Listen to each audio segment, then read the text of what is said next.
कोई तो बात है इस मोहब्बत में, वरना एक लाश के लिए कोई ताज महल न बनवाता।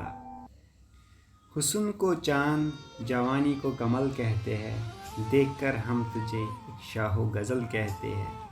उफ ये संग मरमर से तराशा हुआ शफ़ाफ बदन, देखने वाले तुझे ताज महल कहते हैं। क्या है रहस्य ताज महल का? आखिर क्या छुपा है उन 22 दरवाज़ों के पीछे? कुछ लोगों का कहना है कि उनके पीछे हिंदू भगवानों की मूर्तियाँ हैं। दूसरी तरफ कुछ लोग कहते हैं कि उनके पीछे आपको मिलेंगे अच्छे दिन। पहले दरवाजे के पीछे आपको मिलेगा सस्ता पेट्रोल डीजल, दूसरे दरवाजे के पीछे आपको मिलेगा एम्प्लॉयमेंट अपॉर्चुनिटीज़। कुछ लोग तो ये तक कहते हैं कि ताजमहल एक्चुअली में एक शिव मंदिर है जिसका असली नाम तेजो महलिया है। एक थ्योरी के अनुसार कहा जाता है कि शाहजहां ने इसको नहीं बनाया था, बल्कि इसको बनाया गया था राजा परमदेव के दौरा 13th सेंचुरी में। उसके बाद ये पास डाउन हुआ राजा मान सिंह को, और शाहजहां ने ताजमहल को खरीदा उनके पोता राजा जय सिंह से। ऐसी ही एक और पॉपुलर थ्योरी ताजमहल के बारे में बताया जाता है। एक्चुअल में शाहजहां ने 20,000 लेबर्स के हाथ कटवा दिए थे ताजमहल बनने के बाद, ताकि वो जो वर्कर्स हैं जिन्होंने ताजमहल को बनाया वो कोई भी ऐसा इतना सुंदर मॉन्यूमेंट ना बना पाए। अब एक थ्योरी के अनुसार तेजो महल बनाया था 13th सेंचुरी में। दूसरी तरफ शाहजहां ने अपने वर्कर्स के हाथ काटे थे 17th सेंचुरी में, 4-5 साल बाद। ऐसा तो नहीं है कि दोनों सच हो, इसीलिए आज की वीडियो में सच जानने की कोशिश करते हैं दोस्तों। क्या है इतिहास ताजमहल का? इन अलग अलग थ्योरीज में कितनी सच्चाई है और क्या छुपा है ताजमहल की उन 22 दरवाज़ों के पीछे? दुनिया का 7वां अजूबा, प्यार की निशानी। कहा जाता है कि इतिहास तथ्यों पर आधारित होता है, ना कि भावनाओं पर। कैसा इतिहास, कहाँ का इतिहास, कौन सा इतिहास? याचिकाकर्ता की मांग है कि ताजमहल में मौजूद 20 बंद कमरों को खोला जाए। दोस्तों, ताजमहल की असल और एक्चुअल हिस्ट्री समझते हैं पहले। शाहजहां और मुमताज़ क्या थे इनके असल नाम? शाहजहां का जन्म हुआ था 5 जनवरी 1590 को। इनका असली नाम था खुर्रम। शाहजहां जो ये रॉयल नाम था, इनका ये बाद में दिया गया। इनका असल मतलब होता है the king of world. Shah Jahan के फादर जहांगीर और मदर थी जगत गोशेन, जो कि जहांगीर की चीफ क्वीन थी। दूसरी तरफ मुमताज़ महल का जन्म हुआ साल 1593 में। मुमताज़ महल का जो ये नाम था वो एक्चुअल में इनकी शादी के बाद ही दिया गया था। इनका असली नाम था अर्जुमन बानो बेगम, जो खुर्रम और मुमताज़ की एंगेजमेंट हुई थी साल 1607 में, और फाइनली शादी हुई थी साल 1612 में। शाहजहां की और भी बीवियाँ थी, जैसे कि कंदराहरी महल और अकबर आबादी महल। लेकिन कोर्ट हिस्टोरियन के अकॉर्डिंग एक्चुअल में जो मैरिजेस थी वो पॉलिटिकल अलायंस के तौर पर हुई थी। बहुत से अलग अलग हिस्टोरिकल अकाउंट्स हमें बताते हैं कि शाहजहां की जो रिलेशन थी बाकी और बीवी के साथ, वो सिर्फ एक कहने की मैरिज थी। पॉलिटिकल अलायंस बनाने रखने के लिए शादी करी गई थी। एक्चुअल में शाहजहां के अंदर जो डीप अफेक्शन थी, उनके अंदर प्यार था मुमताज़ के लिए, कई ज़्यादा था उनके 4 बीवी के कंपैरिजन में। यही रीज़न था उन्हें और भी फेवर्स दिए गए, जैसे कि मलिका-ए जहां यानी क्वीन ऑफ द वर्ल्ड। उनका जो पैलेस था, खास महल कहा जाता है, उसको प्योर गोल्ड से और प्रेशियस स्टोन से डेकोरेट किया जाता था। हिस्टोरिकल के अकॉर्डिंग मुमताज़ को काफ़ी इंटरेस्ट था एडमिनिस्ट्रेशन में भी, तो शाहजहां जहाँ भी जाते थे मुमताज़ के साथ जाते थे। एक तरफा शाहजहां के एक बच्चा हुए उनके बाकी सारी बीवियों के साथ, मुमताज़ महल के साथ उनके 14 बच्चे हुए। आधे बच्चे तो चाइल्ड के दौरान ही मारे गए। ये चीज़ आम बात होती थी उस ज़माने में। हेल्थ केयर सिस्टम इतना अच्छा भी नहीं था। अनफॉर्चुनेटली मुमताज़ की डेथ हो गई जब वो अपने 14वें बच्चे का जन्म दे रही थी। ये बात है एग्जैक्टली 17 जून 1631 की। कहा जाता है कि एक्चुअल में काज ऑफ डेथ था postmortem haemorrhage, loss of blood. उनकी डेथ के बाद शाहजहां एक्चुअल में भारी गम में डूब गए थे। पैरालाइज हुए अपनी ग्रीफ से। कई दिनों हफ्तों तक वो रोते रहे। कहा जाता है कि 1 साल तक वो आइसोलेशन में चले गए थे मॉर्निंग के लिए। वो वापस आए तो उनके बाल सफ़ेद हो चुके थे, उनकी कमर झुक चुकी थी, उनके चेहरे पर थकान नज़र आती थी। इस्लामिक थियोलॉजी में माना जाता है मृत्यु के बाद जो बॉडी होती है वो मिट्टी में मिल जाती है, लेकिन जो आत्मा होती है वो ग्रे में रहती है। आत्मा बाद में जजमेंट डे के दिन डिसाइड होती है कि वो स्वर्ग में जाएगी या नरक में। तो जो ग्रेव होती है वो फाइनल रेस्टिंग प्लेस मानी जाती है एक आत्मा सोल के लिए। शाहजहां का ये मानना था मुमताज़ की आत्मा की जो फाइनल रेस्टिंग प्लेस होगी वो बहुत ही ग्रैंड होनी चाहिए, लाजवाब होनी चाहिए। तो उन्होंने ताजमहल बनाने का फ़ैसला किया। तो चीफ आर्किटेक्चर उस्ताद अहमद लाहौरी, उन्हें टाइटल दिया गया Nadir Asar, the wonder of the age. जो वाइट मार्बल पैनल पे कैलोग्राफी करी गई है वो करी गई है अब्दुल हक शिराजी के दौरान। हाथियों का इस्तेमाल किया गया था बिल्डिंग मटेरियल को ट्रांसपोर्ट करने के लिए। वाइट मार्बल को राजस्थान से लाया गया था, जस्पर को पंजाब से, जेड और क्रिस्टल को चाइना से, टर्किस को तिब्बत से, सफ़ायर को श्रीलंका से और कार्निल को अरब से। ताजमहल के अंदर जो अलग अलग चीज़ें हैं, मटेरियल है, दुनिया के कोने कोने से लाए गए हैं। टोटल में ताजमहल को 22 साल का समय लगा गया। इसकी कंस्ट्रक्शन और डेकोरेशन में अप्रॉक्सीमेटली 22,000 मज़दूरों ने इस पर हर दिन काम किया इन 22 सालों तक। दोस्तों, वैसे तो ताजमहल की कंट्रोवर्सी का इतिहास में काफ़ी लंबा रहा है, लेकिन हम अपनी कहानी को शुरू करते हैं सबसे लेटेस्ट कंट्रोवर्सी पर। हाल ही में ये तब शुरू हुआ जब न्यूज़ में आया बीजेपी पॉलिटिशियन राजनीत सिंह ने इलाहाबाद कोर्ट में पेटिशन फाइल कर दी। मतलब कि ताजमहल के उन 22 बंद दरवाज़ों को खुलवा दिया जाए। ये चाहते थे कि ASI एक कमेटी बिठाए, आर्कोलॉजिकल सर्वे ऑफ इंडिया, और उन 22 बंद दरवाज़ों को के पीछे जाकर देखेगी।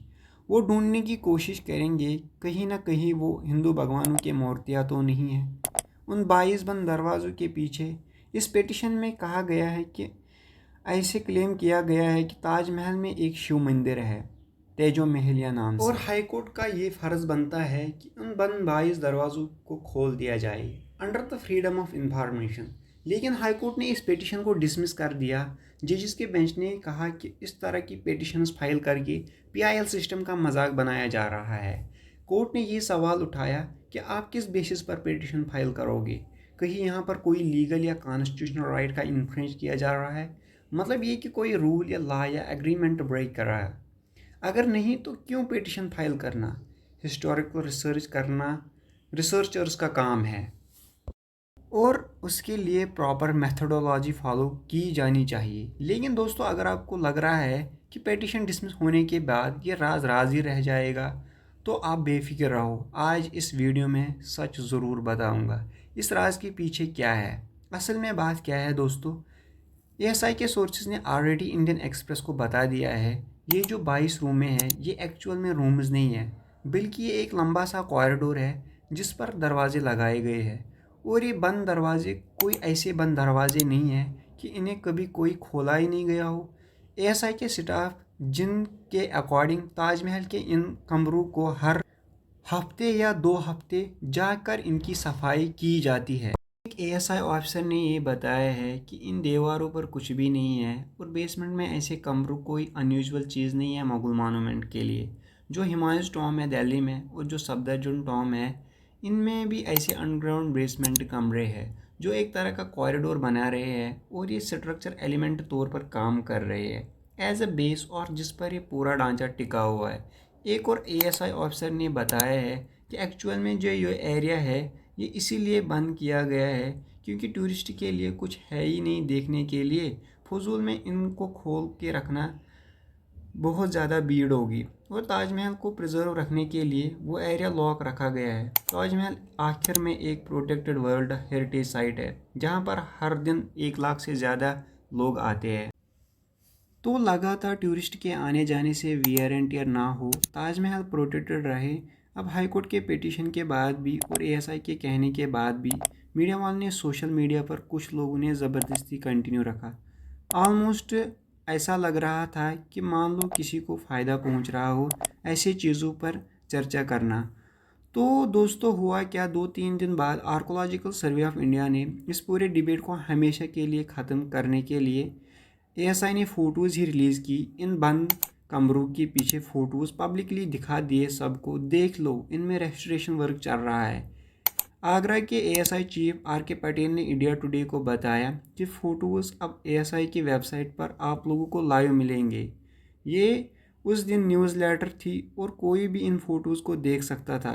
इनकी वेबसाइट पर अब ये पहली बार नहीं है दोस्तों कि ऐसे कोई क्लेम किया गया हो। इससे पहले भी कई सिमिलर पिटिशंस फाइल की गई, जैसे कि अप्रैल 2015 में आगरा कोर्ट में एक सिमिलर सूट फाइल किया गया था 6 लायर्स के द्वारा। ये क्लेम करते थे कि ताजमहल एक्चुअल में एक शिव मंदिर है। इन्होंने कोर्ट से परमिशन मांगी थी कि हिंदुओं को यहाँ पर वर्शिप करने की आज़ादी दी जाए। नवंबर 2015 को union culture minister Mahesh Sharma ने लोकसभा में बताया कि सरकार को आज तक कोई भी एविडेंस नहीं मिला इस चीज़ के लिए कि ताजमहल एक हिंदू टेम्पल था। एएसआई का भी यही कहना था कि 2017 में आर्कोलॉजिकल सर्वे ऑफ इंडिया ने यह कहा था कि ताजमहल एक टॉम है, ना कि कोई टेम्पल। अब सवाल ये उठता है कि ये झूठ किसने फैलाया कि राजा जय सिंह का वहाँ पर एक मंदिर था जो इन्होंने इनहेरिट किया था और उसको छीना गया था शाहजहां के द्वारा। तेजो महल हुआ करता था एक शिव मंदिर। इसका तो बिल्कुल भी कोई एविडेंस नहीं है, कहीं से तो ये आया होगा। ये क्योंकि आज के दिन हर जगह सुनने को मिल रहा है। इसका जवाब है दोस्तों एक इंसान का नाम, पुरुषोत्तम नागेश ओक, शॉर्ट में पीएन ओक। ये वही इंसान था जिन्होंने पहली बार तेजा महलिया के क्लेम को उठाया था। एक और बहुत ही फेमस क्लेम उठाया जाता है शाहजहां के बारे में कि शाहजहां ने अपने मज़दूरों के हाथ कटवा दिए थे ताजमहल के बनाने के बाद, ताकि वो ताजमहल जैसा कोई मॉन्यूमेंट ना बना पाए। हमें union cultural minister Narendra Singh Tomar ने भी इस क्लेम को पिछले साल रिपीट किया था, ये कहते हुए आगरा में ताजमहल का निर्माण हुआ और जिन कारीगरों ने निर्माण किया उनके हाथ काट दिए गए थे, लेकिन विश्वनाथ कॉरिडोर का निर्माण करने वाले कारीगर और बेलदारों का फूल वर्षा का स्वागत करके एक नए आयाम। क्लेम के बारे में अगर आप थोड़ा लॉजिकली सोचने की कोशिश करोगे तो आपके मन में भी सवाल उठेगा कि ये पॉसिबल कैसे हो सकता है कि 20,000 वर्कर जिन्होंने ताजमहल बनाए एक ही दिन में सबके हाथ काट दी।